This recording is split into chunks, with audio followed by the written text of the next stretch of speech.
Hi, I'm Dr. Mike Datola, and today I have the opportunity to sit down and interview one of my dental mentors and heroes, Dr. Daniel Kim, the founder and CEO of Contact Easy.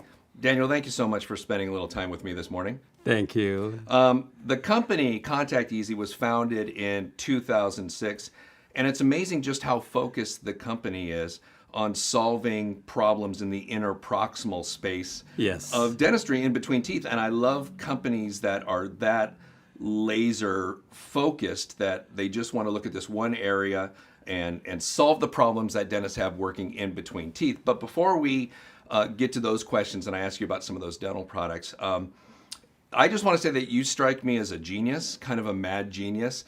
You've got many patents, a lot of them are dental patents, but then you have some non-dental patents that I know about too. You've got one for a hair cutter Right. that attaches to like an ordinary vacuum cleaner. You have one for an absorbable sweatband Right. that I actually need because when you don't have hair sweat pores down your face, you have one for a compressible, disposable trash bag. And so I'm just wondering, is your mind constantly working and trying to figure out how to make everyday chores easier?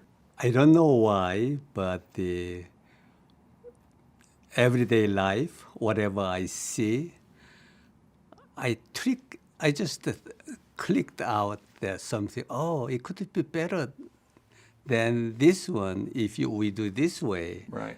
So that's why when I get a item, I just keep thinking about until it is solved. So that is maybe my nature, Right. or maybe the way I was grown from the child. So I'm keep thinking about whatever I see. Right. Well, I think the difference is probably the perseverance because I know that I go through life and I experience something. I'm like, oh, this could be easier. This could be better. And then that's where it stops. I don't go any farther than that. And it looks like you Right. continue to Yeah. persevere. I know you graduated dental school in Seoul, Korea. Yes. And then after that, you did your prosthodontic residency. Right. And then right after that, you went into a MASH unit and did dentistry in the Vietnam War. And I don't think that most Americans realize how many South Korean soldiers there were Yes. on the side of the Americans in the Vietnam War. In fact, there was more Korean soldiers than any other country besides Right. the Americans. Tell me a little bit about what it was like doing dentistry in the middle of a war. My job in Vietnam was working for Vietnamese civilians, so make them friend. So my company is the infantry side of three division. One division is a dental and medical division, Okay.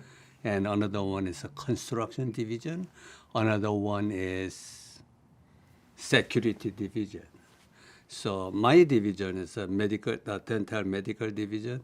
We see the civilians, the Vietnamese civilians, Okay. treat them and make friends. So make make the people friends. Got it. Okay. So it was really a goodwill effort Yes. to work on the local population. And, Right. and what was their response? Were they suspicious at all, or did they come with open arms? And I don't really know what they think inside of that one, but at least when they come to us, they are very friendly and they try to help us and bring some information too. oh, really? Right. Oh, that's interesting. So they were part spy and part dental Oh, patient no, as well. not at all. Oh, okay. But it's nice that you can interact with them because they probably Yes. didn't have access to dentistry in the country at Right. the time. So you were probably doing a lot of extractions and things like that to get Yeah, people out of pain? mostly. Okay. But every weekend, our team is invited to the civilian homes. So I learned a lot of the culture of their own culture. That's a good opportunity for us to learn another culture, another country, another beautiful. That's amazing that they were inviting you into their homes. That doesn't even happen here. You know, with our patients who we've known for 15 or 20 years, we're not getting asked over, but they were so grateful that Yes. they were happy to have you into their homes. I and think cook for that's you. kind of an Asian culture. Okay. The hospitality for the Yeah. Okay. Yeah. Well, that makes sense then, because we don't see that happening a lot here in the States. It's more like we provide care and then the patient complains Right. that it costs too much instead of inviting us to their house for a meal.